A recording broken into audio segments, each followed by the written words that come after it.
facebook.com/admin বা /signup বা /login, ঠিক আছে। তারপরেও যদি আরও কিছু থাকে তারপর আপনার হয়তো নাম লেখা থাকবে, মানে পরপর যে রাস্তা দিয়ে আপনি যাবেন, ঠিক আছে। যেমন প্রথমে জেলা, তারপর পোস্ট অফিস, তারপর গ্রাম, সেম লিঙ্ক অ্যাড্রেসের ক্ষেত্রেও কিন্তু তাই।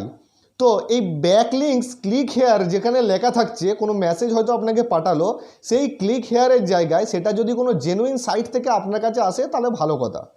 হয়তো দেখা যাচ্ছে ইনকাম ট্যাক্সের কোনো ওয়েবসাইটের পোর্টাল থেকে সেই মেসেজটা আপনার কাছে এসছে, আপনি প্রতি বছর কিন্তু ইনকাম ট্যাক্সের রিটার্ন দেন, সেই কারণেই কিন্তু এসছে আপনার কাছে।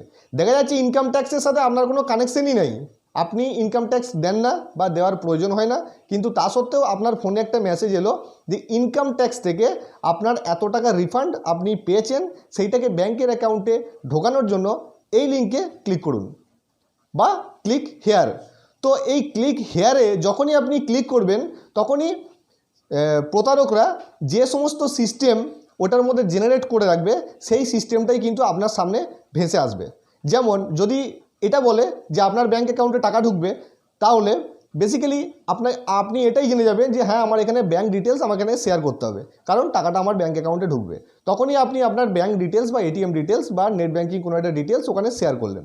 ওখানে ওদের যা যা প্রয়োজন হবে টাকাটা আপনার ব্যাঙ্ক অ্যাকাউন্ট থেকে সরানোর জন্য, সেই সমস্ত ডিটেলস কিন্তু ওরা ওখানে চাইবে। আপনি হয়তো সেটা অনলাইনে ফিল করে আপনি জমা করে দিলেন।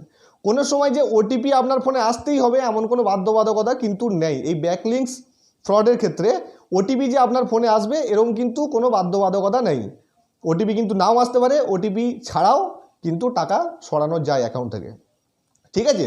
তো যেমন ইউপিআই আইডি, হয়তো কোনো ইউপিআই এর কোনো ফর্ম খুলে গেল, ইউপিআই আইডি আপনি ফিল আপ করলেন, আপনার নামে একটা ইউপিআই জেনারেট হয়ে গেল, যে ইউপিআই আইডিটা প্রতারকরা তার ফোন থেকে অপারেট করতে পারবে। তাহলে তার ফোনে যদি ইউপিআই আইডিটা তৈরি হয়ে যায়, তাহলে আপনারা বুঝতেই পারছেন যে আপনার ব্যাঙ্ক অ্যাকাউন্ট থেকে টাকাটা সরানো কোনো ফ্যাক্টরি নয় কিন্তু, ঠিক আছে। আশা করি ব্যাকলিঙ্ক সম্পর্কে বুঝতে পারছেন যে ব্যাকলিঙ্কসটা অ্যাকচুয়ালি কী। ব্যাকলিঙ্কস নামের মধ্যেই লুকিয়ে আছে এর আক্ষরিক অর্থ, মানে একটা লিঙ্কের পিছনে আরেকটা লিঙ্ক, যে লিঙ্কটা আমরা দেখতে পাচ্ছি না সেটাই হচ্ছে ব্যাকলিঙ্কস।